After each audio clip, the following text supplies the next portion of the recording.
سړی دې درجه کې ځان ساتي چې دا بعض ورته حرام وي بعض ورته حلال مشتبهات درجه کې سړی ځان ساتي دا څنګه دا ښکلې خبره ده د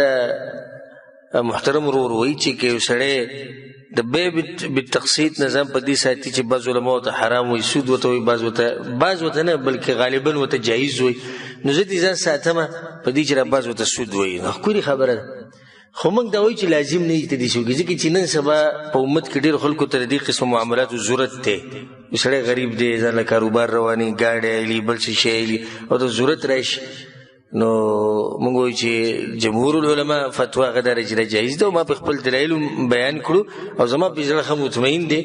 چې د علماو قول مضبوط دی خو که یو سړی احتیاط کوي په دې چې ځان ته وساتم نو ښه خبره ده دویمه خبره دا ده چې د کشتونو کاروبار دا په ځان باندې قرض راړول دي او شریعت موږ منع کړي